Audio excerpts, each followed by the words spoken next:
What's up? We coming in middle of the day with an amazing gentleman that we're going to talk to this evening. But we have to make sure everything is logged in and folks are able to chime in with this amazing opportunity that we have. I am blessed. The gentleman that I'm about to speak with is blessed, and he's going to tell you how blessed he has been over the years. If you guys can hear some of the music that's being played in the background, you'll be able to understand how big this is. Now, the guy that I'm about to bring in, he was the music. I'm going to ask him the difference between a music director and a music producer. Seems like there's a little bit of a difference there, but we're going to get into that. Y'all, I'm not going to believe this. Share this live if you're on Instagram, if you're on YouTube, if you're on Facebook. I need you to take this time right now and share this live. This is amazing. Can you hear the music in the background? Can you hear it? Now, wait a minute. Before we go any further, you got to be grown to be on this live, first of all. Now, look, kids and millennials, if y'all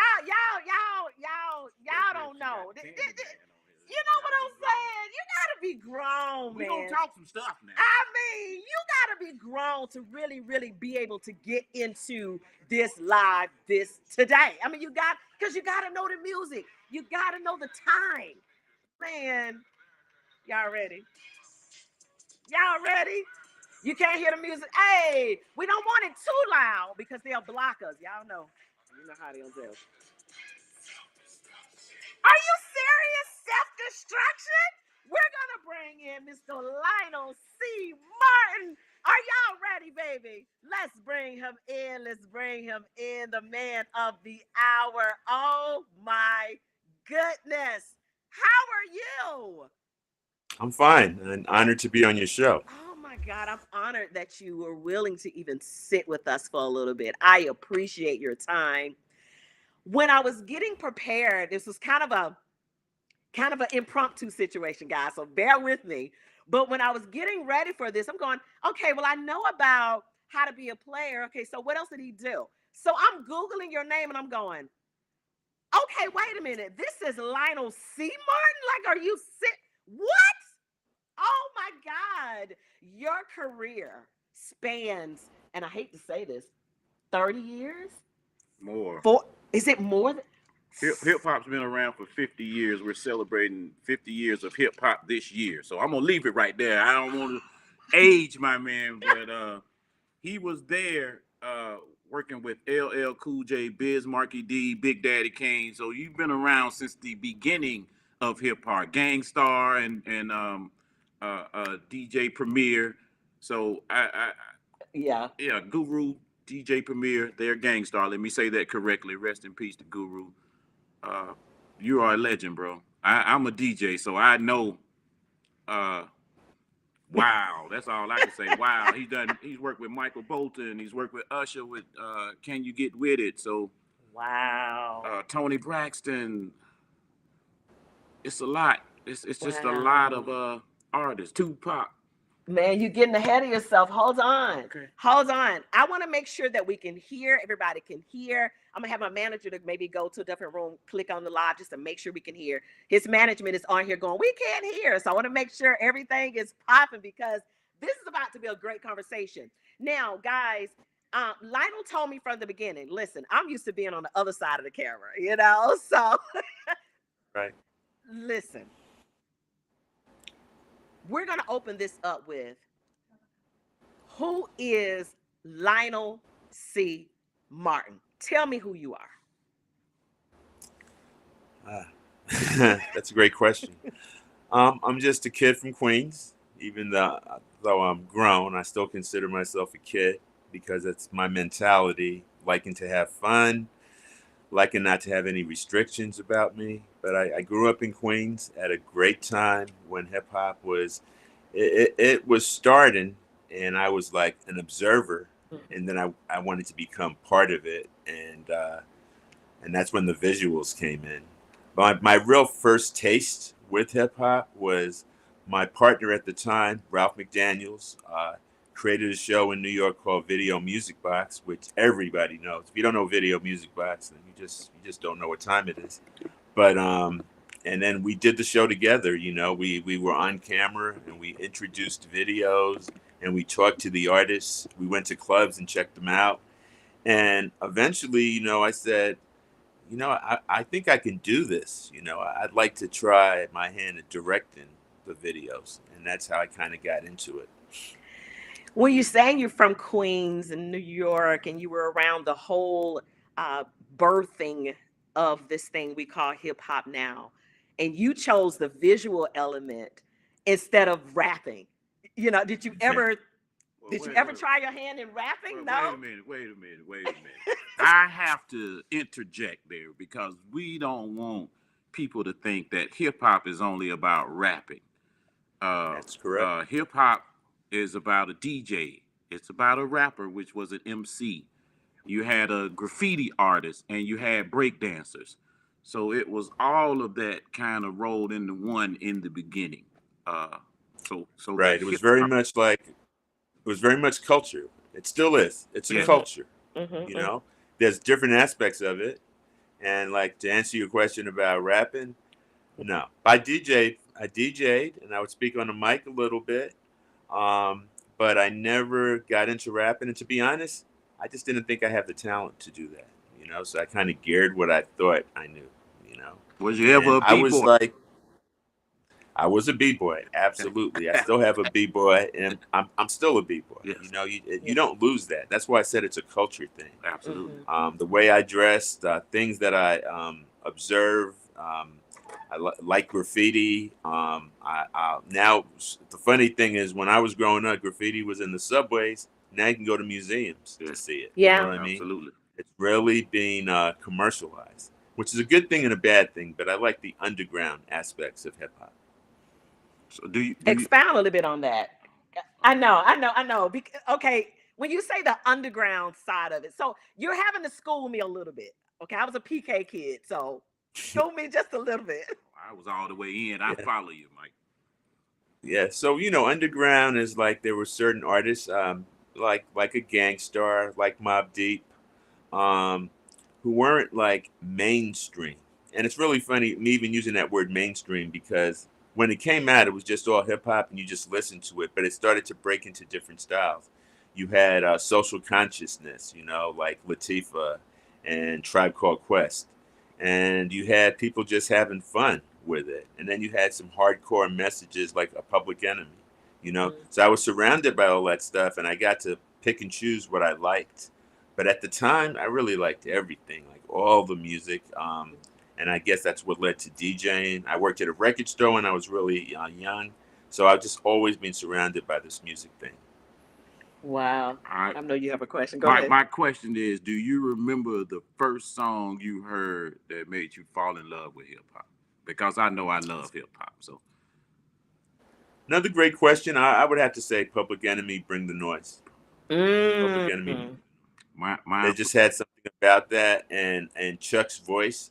I'm very good friends with him to this day.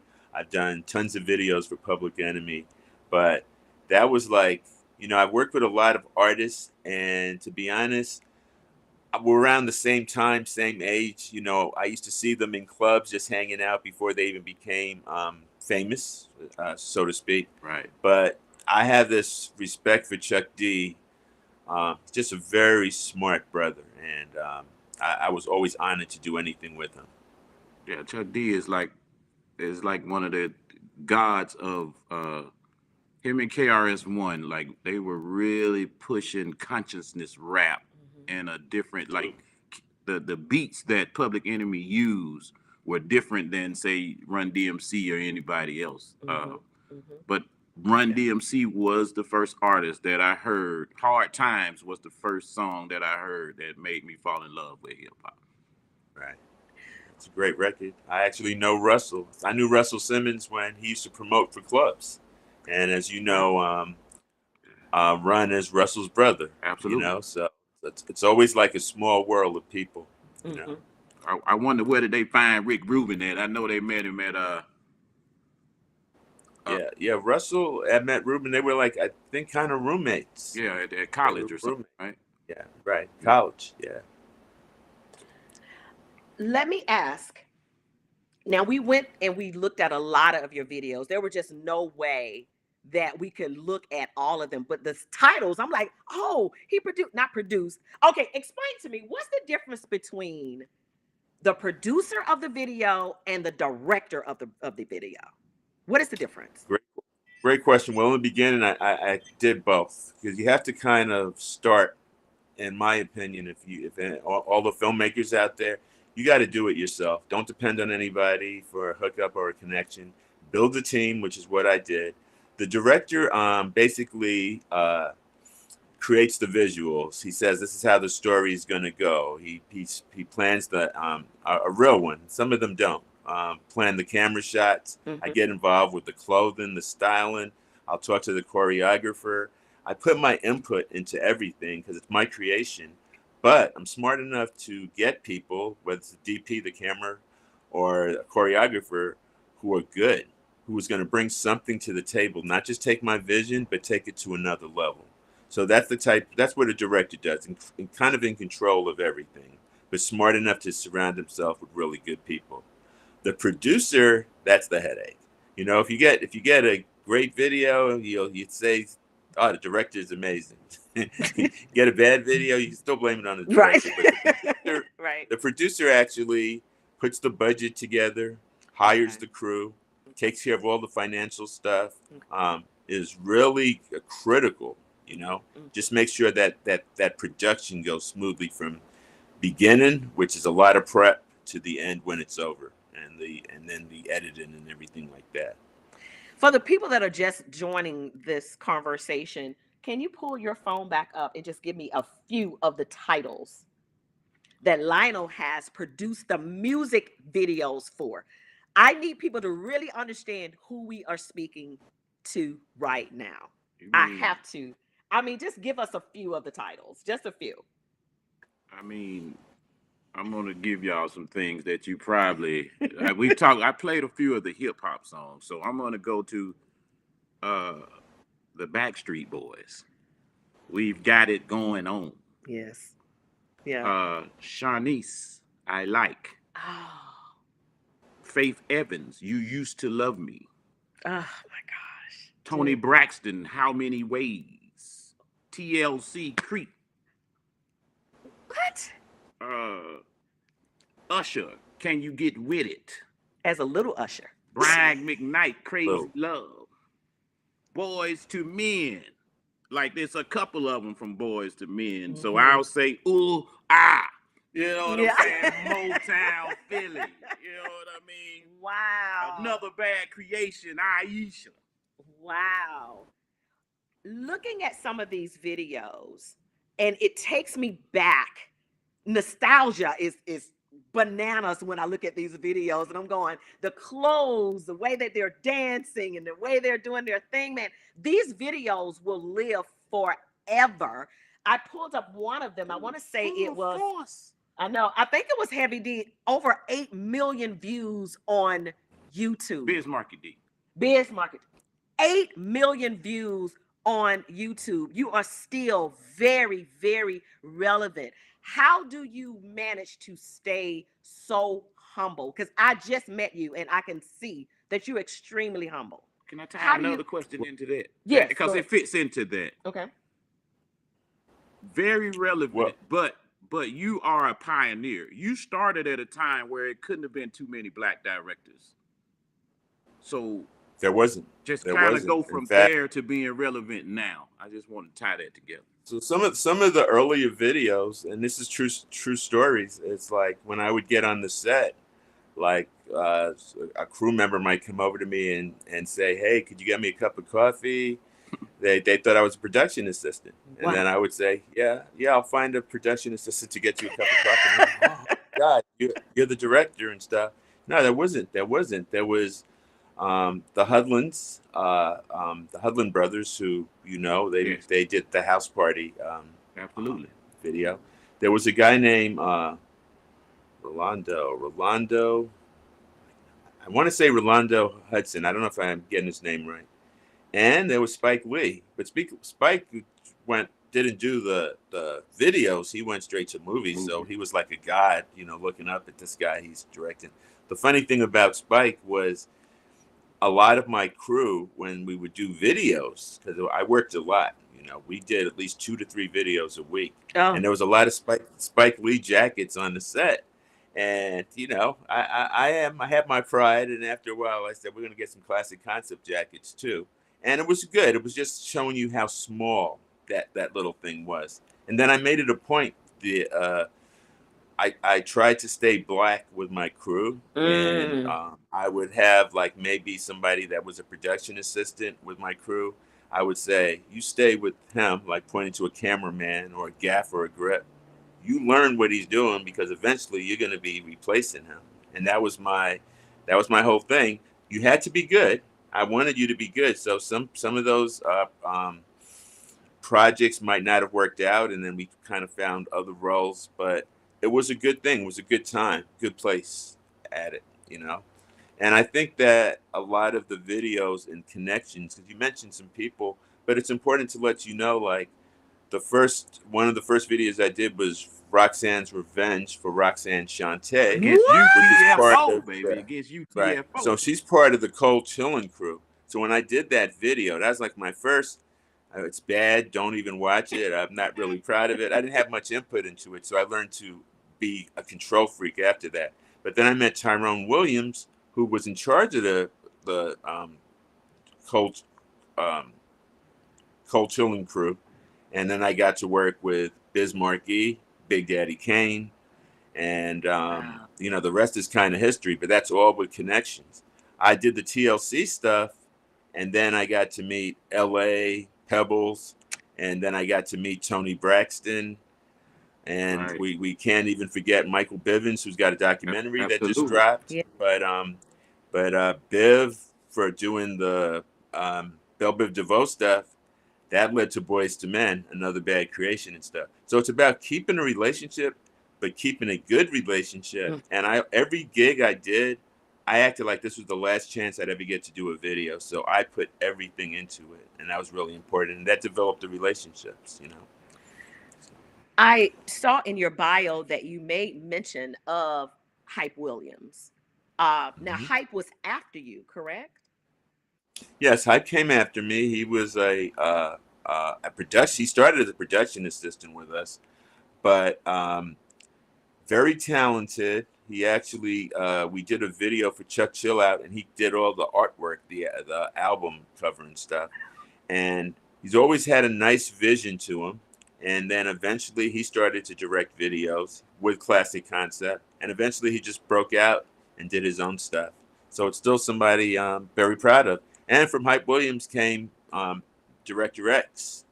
So, I don't know if you know who that is, but they all kind of come. They all, you influence people, and you try to set a great example. And then, there's a lot of people that came out of that Classic Concept camp, that's the name of our company, who went on to do bigger and better things. So it's pretty amazing. And that makes me very proud. I'm glad you mentioned that. How do you not feel in my business, right? You have people that are like friends, and then they do the same thing that you do. How do you prevent yourself from falling into, I don't want to call it envy, but kind of like, why you...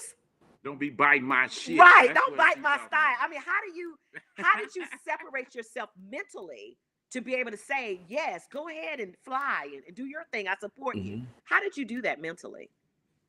Well, one is, it's sincere from my heart. I believe in, it sounds corny, but I believe in helping. And if someone has talent, to this day, I've always had the mentor thing about me. But now the other side is I am extremely arrogant. So I think no one can be better than me. I've always said this. I've always quoted this. I said, if you give me the same money Steven Spielberg has to do a movie, and we just went 1-to-1, I know that I'd win. I know that I'd beat him. And you got to have that mentality. If you don't have that mentality, you're gone. So anybody, to answer your question, that came from us and did stuff, did better maybe or whatever and stuff, I still feel in my heart like I'm the best. Wow. Okay, speaking of movies, how many cameras did you use to shoot How to Be a Player? How to Be a Player, believe it or not, we just use 2 cameras. It's all about the angles though, Yeah. because you know you have this, and then in film, when you shoot film, it's over and over again for a scene, because you're switching up on the camera angles and stuff. So that was a great experience too. Funny thing about How to Be a Player is they told me that there was a movie, so I directors read for films, so I got called in, and they ask you your ideas. What are you going to do? How would you shoot this and stuff? They just want to get a vibe on you. And the irony is, when they might have had someone in mind to be the Bill Bellamy character, Mhm. but I said, why don't we use Bill Bellamy? Because he was doing the MTV stuff. To me, he was very popular, funny, kind of a likable guy and stuff. So I didn't get it. I didn't get the role to do How to Be a Player. They actually gave it to Brett Ratner, who's a great director. Heard of him. He did the Rush Hour stuff. Yes. He also did Money Talks. And here's the funny part. He left How to Be a Player because he had some kind of falling out with the director or whatever, and ended up going over to do Money Talks with Chris Tucker. With Chris Tucker. And then I just happened to be at the Four Seasons Hotel shooting a Boyz II Men video. Wow. And who do I see in the elevator? Russell Simmons. And he goes, hey, we're looking for a director for How to Be a Player. I said, I read for that already. He goes, no, the things didn't work out and stuff. Would you like to do it? And I was like, yeah. And that's how I got it. So the thing I like to say is that the Bill Bellamy thing was my idea. And that was fun. Well, that movie has put Bill Bellamy on a level where he will never be forgotten. Like, he's etched in stone, like one of the immortals, because of that movie. Yeah, everybody knows that movie, right? Everybody does. Bill actually uses it in his stand-up, and Bill's a great guy. We don't live too far from each other. And the other thing is, I think about How to Be a Player. I think it was a great cast. You had Bernie Mac. Very great cast. Yeah. You had Pierre. Bernie Mac, like sometimes during the scenes, I just crack up because some of that stuff came right off the top of his head. Yeah. Like the infamous Jodeci line. Yeah. He just said things, and a great guy too. Nice guy. You actually had 3 actors that's passed that I could think about that was in that movie. Yes, the woman Natalie. Yes. Natalie Shell. Bernie. And then the what's the short guy that was he played Blue in with Master P. In House Party, they told him to follow the drip. He had the curl. AJ. Yeah. AJ. Yes. I didn't know he passed. Yes. That's news to me. He passed recently. So. Wow, y'all. Which brings me to another thing. Just the videos. Biz Markie passed. Yeah. Left Eye from TLC, who I loved. Yeah. She passed. Tupac. Yeah. Biggie. Yeah. I did a video for Faith that Biggie was in, which was hilarious. But to realize, that Guru, you can go at any time. Yeah. A lot of these guys are young. Guru. Yeah. Yeah. Yeah. And it's a little painful, but I'm glad that I was able to do a visual for them that kind of lives on. Exactly. So immortalized. That's absolutely. That's one of the words Tupac used, being immortalized in pictures. Mm-hmm. So I think you've played a huge role in that. I don't even want to say a role. Like, you're one of the pioneers, one of the creators of putting hip hop on screen. You know what I mean? Like really putting it out that it's not about chain snatchers or turnstile jumpers. It's about artistry, and you've made that clear. So when I first started doing videos, because you make a great point, I was a little weak to the artists' will. So I'll give you a great example. So most of the artists at that time when you wanted a leading lady, light skin, hair a certain way, Yeah. whatever. That was like the norm, And I remember going to a video panel, and I kind of got, hey, Lionel, why is all your videos like that? And I was like, oh, wow. Yeah. So I'm being attacked right now. And I deserved to be attacked at the time. But what it did to me is then when we would do other videos and they would say somebody, I would kind of say, well, what about a chocolate sister? Yeah. What about a girl with an afro? What about such and such? And then what I always tell them is that you'll be different because everybody else is doing this and stuff. And the one that I give credit to, I didn't do the video, but LL Cool J's, who was a really smart guy, the I Need Love video. I remember when I first saw that video and I said, look at his leading lady. Yeah. That was so smart, you know, just set the whole game a different way. Absolutely.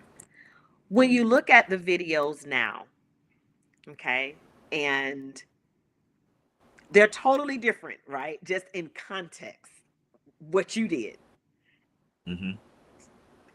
What do you say? Do you cringe? Do you go, oh my God? Like, I mean, because it's all about nakedness now and butts and all of that. What do you say when you see things like that? Well, that's another great question. So here's the deal. So I pretty much, like you guys, probably in the same age range. I love Al Green, Curtis Mayfield, Teddy Pendergrass. Absolutely. You know, there's just certain artists that just, you know, I still listen to them. And then, you know, there was certain hip hop stuff that I like, but I don't block the new. Now, some of the new, I'm going to be straight. Like, nope, I don't get it. I don't understand it. Okay. You know, it's all right. But I'll still listen to, it's important in my business that I stay current in what's going on. Yeah. You know? Yeah. So I try to do that. So saying all that, you know, I'll look at some stuff, you know, sometimes I sit down with my business partner, her name's Lisa, and she's younger, and she'll look and she'll show me something, and I'll go like, you know, and then I have to catch myself because I don't want to be what we call a hater, you know. I literally am looking at it like, I've seen this before. There's nothing too original about this. I don't think it was very creative. And one thing that I did when I was doing the videos, which everyone started following, is I always wanted to be a filmmaker. So I would give it little storylines and make it look like a movie. You know, I give it that little extra because that's what I wanted to do. And at the time, every artist wanted to be an actor. And it's ironic how many actually are, and they're pretty good at it. Yeah. And I think the reason for that is the art of rap is really very physical, and you gotta do a little acting because they're storytellers and stuff. And sometimes it really just works out well. You know what I mean? So, yeah. Speaking of a story, one of the videos that you did was Dear Mama for Tupac. And just listening at some, and correct me if I'm wrong, but just listening at some of your content out there, his mother called you directly and said, I want you to do this video. Right. Tell me. So it kind of goes two ways. So you're half right. I had never met Tupac, big fan, loved his stuff. And what really happened is Tupac asked me to do the video. And that was like, I was really kind of like, wow, you know what I mean? Now, at the time, he was incarcerated. So we know that. So it was a telephone call between me and him. And he, you know, I've always been a great collaborator. He told me what he wanted to do. He told me his ideas. And I was like, yep, no problem. We can do it. And of course, he said, then do your thing. That's what most of the artists say. And then do your thing. Yeah. And then he said, but I want my mom's got to be in the video, and I'd like you to talk to her. So that's how I ended up talking to Afeni. Amazing woman. Like I really felt like I was amongst royalty and stuff. Yeah. So here's the kicker. We did the video, amazing. Everyone loved it, and Tupac, I got through the grapevine that he really loved the video, and then I ended up doing more videos for him while he was incarcerated, and it was kind of tough because you don't have him, you know, to do stuff with. And then I finally get to meet Tupac. I did a video called Toss It Up for him. And that was the first time that we saw each other in person. and we talked about. I told him personally, I said, "Dude, when are you going to start doing movies?" Because I thought he was an incredible actor, in my opinion, you know. And he said, "Yep, that's my next direction. That's the direction I'm going in." And I sent some roses to his mom after the Dear Mama video. When he remembered, he said, "Yo, thank you for doing that for my mom. It was really cool." And we were shooting, and he was getting ready to go to Vegas, and he asked me, "Hey, man, why don't you come to Vegas with me?" And I was like a little blown away, taken back. I said, "Well, I don't have any clothes or nothing." Like, I got you. I got you. At that time, we were smoking some cigars and dipping it in cognac. You know, it was kind of fun. And Absolutely. I literally said, "Okay, I'm down." And I got in the car to drive to Vegas with him. That was to see the fight.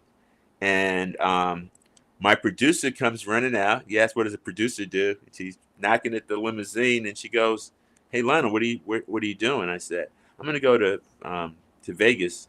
And she goes, "Well, you got one more shot that you haven't shot yet." And I was like, "Oh yeah."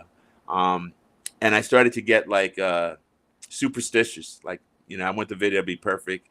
You know, I pray before all of the videos that I do. There's certain rituals that I do. And I was like, nah, I better finish it. So I left. The scene was in front of a Rolls Royce with Lisa Ray, her first time on camera. How funny is that, right? Yeah. And then the next Wow. day, And then the next day we found out that He had he was shot. killed. Yeah. Wow. Yeah. Wow. That's the tough one there. That's a tough one.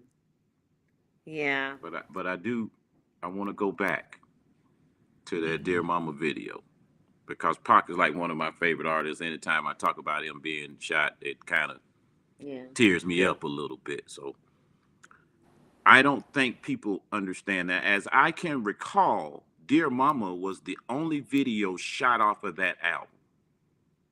Am I correct? Uh, That's you know what? I'm not sure because I did. What about? I did. How many ways and toss it up? What well, album was Toss It those Up on? was on Machiavelli's album. Oh, you're right. That might be the only one. Yeah. Then. So That's kind of even scarier. Yeah. so Yeah. all right, what I'm saying to that, Lionel, is that because of that video, him being incarcerated, you shooting the Dear Mama video put him #1 on the Billboard that year while incarcerated over Bruce Springsteen, one Wow. of the biggest rock artists at that time. But his album sold #1. Bruce Springsteen was #2, and you could check that. And I know I'm correct on that. Wow. Hmm. So because of your video, Yeah. that excelled him So, to the top. so again, I never knew that fact, and that just sends a little chills to me. Yes. Yeah. But again, it was that collaboration. Yeah. You know, I got to still go back. You know, not anyone could have created that song. You know, it's very special. Like when I heard it, when I look at the video, it's one of my favorite videos of all the videos that I've ever done. Having his actual mom there, and we did use footage from Brenda's Got a Baby for a pocket, and then we used a stand-in to a lookalike. Right. But it's always been a very special video. And people who come up to me, you know, say, "Oh, you did that?" Like they say sometimes, like, you know, I know your work because you have a certain style. I didn't even know you did that, you know. So it's kind of pretty cool. And I like it. It's one of my favorite videos for sure. Out of some of the videos that I went back and just kind of reminisced with, I noticed in your storytelling of these videos, none of them are the same. You know how sometimes you could see something, you're like, oh yeah, I know that's, Hmm. I don't, you just know people's work. Yours is Yeah. so, how did you come up and how did you keep your brain so fresh with ideas when artists would call you and say, I want you to do a video? Like, how did you keep Yeah. that fresh? Well, I always like to stay competitive within myself. So another true story, I'd done all the Belle Biv DeVoe videos. And then I was at MCA Records, literally in a meeting with Mike and the guys. And I was leaving the meeting, and one of the record execs called me into the room and said, "Hey, I want you to meet these guys." And it was Jodeci. And he said, "You know, we want to do some videos for Jodeci." And I remember it was funny. And I was like, "Yeah, cool." Because I had worked with Jodeci, believe it or not, in a Father MC video called "Treat Them Like the Way They Want to Be Treated." And that was the first time I met them, and I was like, Yeah. "These guys are great." And Mike walked by, and he kind of came in the room, and he grabbed me, and he said, "Nah, this is our guy. Like you can't take him and stuff." And the record company guy looked at me and says, "What's he talking about?" And I said, "That's all right. That's just Mike. If you know Mike, that's Mike and stuff." And then when I actually started talking to the guys, I told them it's important that I don't do a video for you that looks like Boyz II Men. It's always been my thing, because then you know it, because you're asking me right now if Boyz II Men videos look like Jodeci videos, I'd be in trouble. I'd be Right. fired. I Yeah. would definitely not do the next one. So it was really important for me to make every artist, every video just look different, because I Yeah. was always like judging myself. And I've always been very critical on things like that same Father MC video that I just mentioned to you. I was sitting down in a room with some friends, and there was a scene of a girl walking across the thing, and one of the girls that was with us said, "Oh, those shoes are ugly," you know? And I, in my mind, said, "Oh, they look at stuff like that." Yeah. I'm thinking they're just looking at the artists rapping and the dancing, but they were looking at the shoes, what they're wearing, the clothes. And from that point on, I started reading Vogue, Glamour. I started like, let me know the shoes. Let me know every little detail. And when in my videos, if you see, because I often made up bands, if you see somebody playing the drums or whatever, I'm like, let's get a real musician to come in here and show them at least to hit the right keys, because that's important to me. Every little detail. Every little detail. Would you Absolutely. agree that the fashion in these videos It's influenced by affected hip-hop. a whole culture? Absolutely. I give a lot of that credit, just Yeah. me being from Georgia, but Dapper Dan was the one that we saw Yeah. that was creating fashion like empires with artists, like taking fabric and rearranging it and changing it to hip hop styles. Like Right. before, we was wearing parachute pants and chains and Yeah. you know, and then it became very big fashion. Like even today, Adidas, Nike, they were saved by hip hop. You know. Absolutely. There was I had some great stylists. Robin comes to mind. But I also had a young lady who was like, she had to be around 17 years old. Her name was Angie. And she actually won a Grammy for Empire State of Mind or whatever. She won a Grammy for that. She wrote it. Yeah. So, wow, nice. But she, like, just when we saw her when she came down to the office, she kind of had a little like rough edge hoodies and certain types of clothes. And she actually did a lot of the earlier videos. She was my stylist for that stuff, because it was you couldn't get no realer than somebody that was really off the streets and knew the vibe. It just made it more, real. I mean, back in that time, talent shows were huge, right? In high school, you had to be in a talent show doing something. And I just remember pulling up the music videos. You know what I mean? You pulled up the music video. You want to get the exact same outfit. You want to move like they were moving. You had to emulate the music video. And you, sir, were responsible for I was straight the majority of those. I was a straight B-boy. I was carrying around the cardboard, and then we finally got us a piece of linoleum. So we was out there breakdancing, battling, other crews and stuff like that. So we owe a lot to, we would have never seen it from that perspective unless we saw some of your work. The videos, like, just not only my work, but all the videos at that time was critical. But I got a thing for you. Like, I grew up as a kid watching Soul Train, and now and you looked at the dances and you looked at what they wore, but that wasn't really what we were wearing on the East Coast. It looked kind of like, you kind of looked at it and you kind of appreciated it because you were hungry, and you say, "Oh, this is something. This is us. We could see us." Yeah. But if you think about it, that style was West Coast, Yeah. Really kind of saw what everybody else was wearing when you started seeing all these music videos coming along. Yeah, we was in them Wow. sweatsuits, man. Yeah. The Adidas, Pumas, with the fat laces. You know what I Clyde mean? had to have Clyde on the side. Yes, Yeah, yes, sir. exactly, exactly.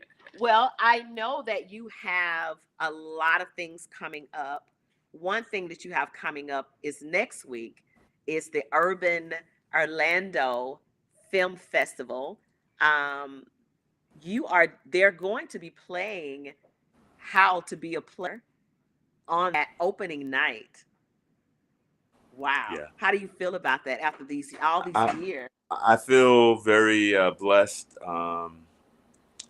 Tim, who I found out now, I know is now is Max and stuff. He's the one that kind of called and responsible for putting it all together. I've known Tim for a long time. He's a great guy. Yeah. Um, and so it was nice that they're going to play How to Be a Player. I'm actually going to bring them a special trailer that I created for How to Be a Player. Um, and yeah, I just want you to go. When you see it, you'll understand. Basically, Nike did a cease and desist and told us to take it off because it looked so good and so Oh wow. yeah, it was like a take on that Jordan commercial where he goes like, I've shot so many shots, I've done this, I've done everything, but I did the exact same thing with Bill Bellamy. And so I'm going to treat the people to see that. Nice. We're going to have a question and answer, and then I made some special videos that I would like to play before the question and answer. So I look forward to it. It's going to be great. It's going to be awesome. We will be there, so I cannot wait to physically meet you. Yeah, look forward to meeting both of you. Absolutely. Pleasure definitely will be all mine, man. So you have a production company, LMVLS. LMV, I messed up. LMVSLS. SL. Yeah, Okay. LMVLS, right. Um, uh, it was created with myself and my partner. Her name is Lisa Molina, who is like a big promoter for Caribbean music out here. And Mhm. that's a big thing. Like, don't sleep on that stuff. Afro beats, Yeah. that stuff. That's why I said I like to be on top of stuff. Yes. And she's like business savvy. And like I told you, I'm creative. I don't really like to do this stuff, but it just was a good connection and stuff like that. And we created this company. Actually, our logo, we just created the logo for it. So we're going to unveil the logo at the festival. And Very. yeah, we're starting up. The good thing though is I still feel that I have the ability, because God has blessed me, is to be selective. I'm not just going to do anything. It's got to Yeah. be really important. Even you notice I've only got done How to Be a Player, and which was a lesson for me. But Yeah. the next movie, luckily that's kind of stood its test of time, which is great. And the Yes. next movie, I don't know exactly what the subject is, but I just want to make something different. That's really important to me. There's I don't like what we call black movies, but I like movies that are that have an edge. So, Right. example, like you guys might not have watched this. I had nothing to do with it, so it's not a promotion. But it's called Average Joe on BET Plus. And to be honest, Hmm. BET was one of those stations I was like, man, you guys got to do better. But Yes. this is good and it's different. And then I don't know if you ever saw The Hive, which was done by Childish Gambino, Danny Glover. You're right I, on. I did The see the Hive, yeah. yeah. It's just I like stuff that's different, and you don't expect us to see us in these In types it. of roles. Yeah. Yeah. One of the things I've always said is there's white movies which could be terrible comedy, could be all sorts of things, but it's all under that umbrella. And then when you do black movies, it's almost like, oh, it's got to have social message, it's got to do this and that's cool. I'm never going to be against that, but we should be we're Hmm. bigger than that. We should be able to do a lot more different styles, and eventually that black white movie thing should just be gone. I know I sound like That an is Yeah. so big. idealist right now, but that's how I feel. That's huge.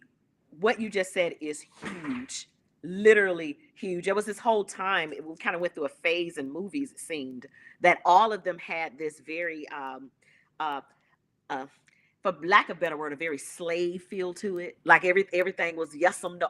It bothered me so bad. I'm like, we're so much more than that. Like, I understand that's important too. Tell the story, but it's already been told so many times. I don't want to keep on hearing that story. How have we overcome? What are we doing now? So I totally agree. I have to give a lot of credit. I usually don't say the name, but I have to give them credit. Tubi, that streaming source. Mm-hmm. Yes, they have really put a lot of our movies out, and they're all, they all have different subjects and different topics, and they're not just all about pimps and whores and drug dealers, and it reaches out to a lot of, to me, real stories, real life stories put on film. I agree with you, and I do watch Tubi, so you're absolutely right. Yeah. So you mentioned that you were you were looking perhaps for actors and actresses. You know who I feel like? I feel like that Martin episode when Biggie was on there and Pam and they were acting a fool. Right. Yeah. So it's now my turn. To be or not to be? That is the question. Yeah, I see. No. Thank you. Who said that? That's William Shakespeare. No, it's really, it's important, like for you to believe in yourself. Yeah. I mean, that's so important. There's so many people who on my journey got a lot of no's, like and just went somewhere else, and that kind of those are like battle scars, but you can't just turn around because you just never know,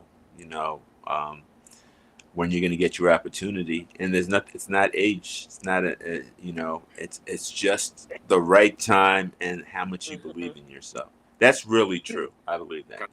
And I was just going to say that. And DMX to me was one of the greatest actors that ever touched the screen. And I bet he never thought that he would be in a movie.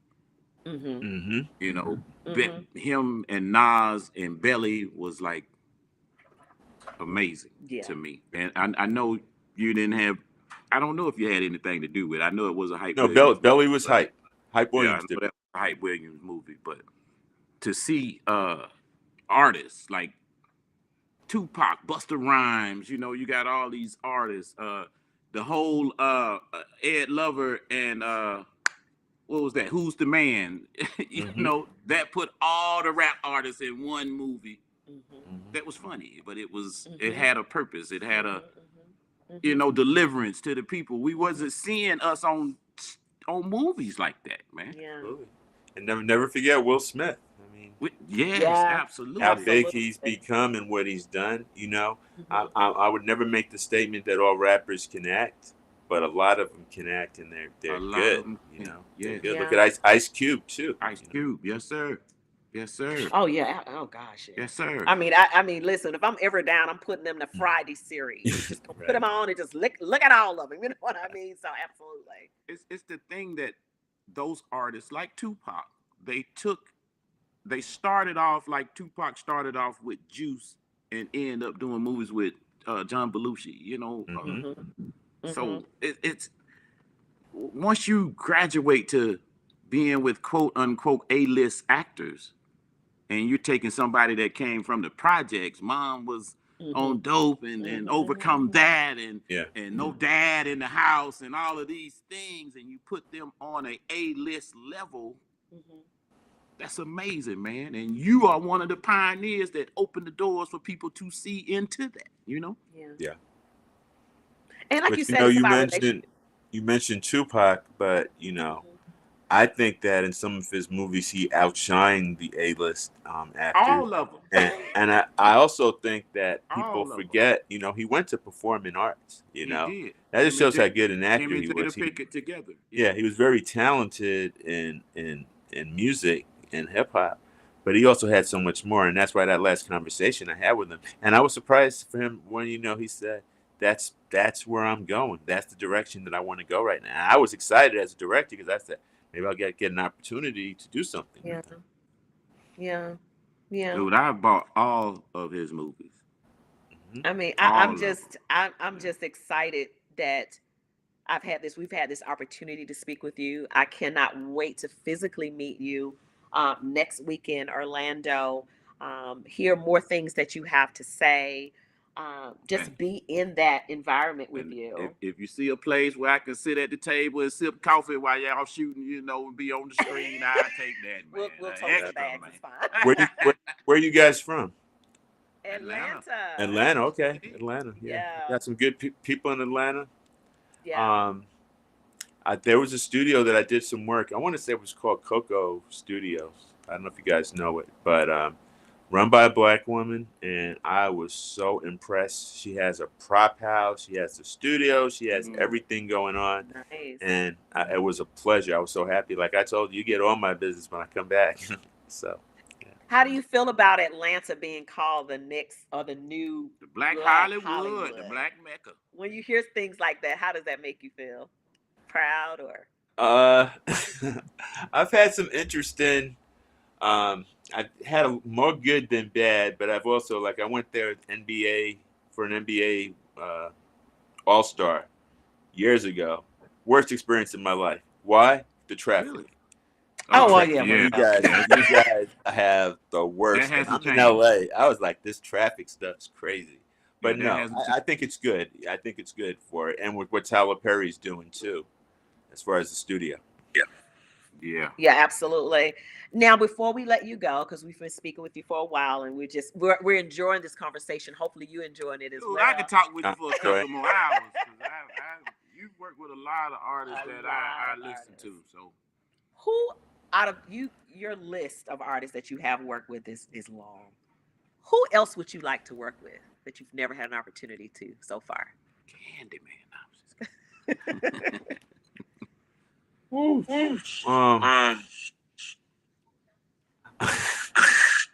I wouldn't mind doing something for Drake. Really? Yeah. He's I think huge. he's very talented. And I know he'll have money. So we can do something crazy. A nice budget, right? I can see him in an acting space. No? Yeah. The thing is, he's done some commercials. Well, he had a little bit with Think Like a Man too. When Right. Oh yeah. he had a little part in there. Yeah. So. I can see him in that space. Yeah. Maybe I'm really good at Say it again. I'm really good at directing talent. Yeah. So I think it'll be really good. I'm so excited. I'm so proud of you. Congratulations on all of your success. Congratulations. Yeah, absolutely. Bravo. Thank you. I did audition. I don't think I got the role, but at least I did. We don't know. I'll see. Your people will get with my people. That's the answer. Okay. But again, I wanted to make sure people can follow you. What is your Instagram, Facebook, YouTube? How do we continue to support what you're doing? The Instagram. We're getting an echo. It's my name. So Lionel _ Martin, aka VidKid. And I'll make sure I get all of that information so I can actually have it attached to this video. I do want to ask you this though. How do you feel about being recognized for the Lifetime Achievement Award at the Orlando Urban Film Fest? Well, it's the first Lifetime Achievement Award. It makes you feel old sometimes. Lifetime, yeah, but at the same token, I know I got so much more to do. Yeah. You mentioned the age thing. I'm always honored for recognition. That part. But you deserve it though. You do. You deserve it. You really honestly do. And I'm surprised it's the first one. So hey, whoever's listening, tuning in, give this man his flowers for real. before I let you go, I do have to ask you one more question about that age thing.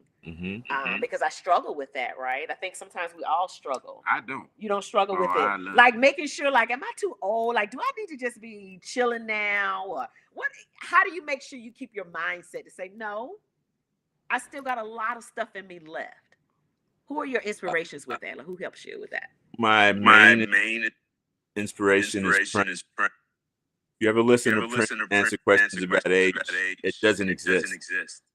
It doesn't. That's right. Prince, I saw that interview. I saw that same interview. Wow. Age does not exist. It's mentality. It's what you think, right? Yeah. So if you think it doesn't, that's a takeaway. That is definitely a takeaway. Well, we've enjoyed our time with you. Thank you so much for carving out this hour to spend with us. Yeah. Hey, I love it, man. I thank you for the skinny ties, man. I know you did that, right? Oh, No, yeah. The I oversized didn't. shirt. I and did skinny wear the tie. blue You did jeans. too? I did wear the blue jeans with tie though, and, Oh, okay. and the ball cap. Okay, I mean, we want to say thank you for that. And I had the Father MC box. You know what I mean? No, Yeah. you know the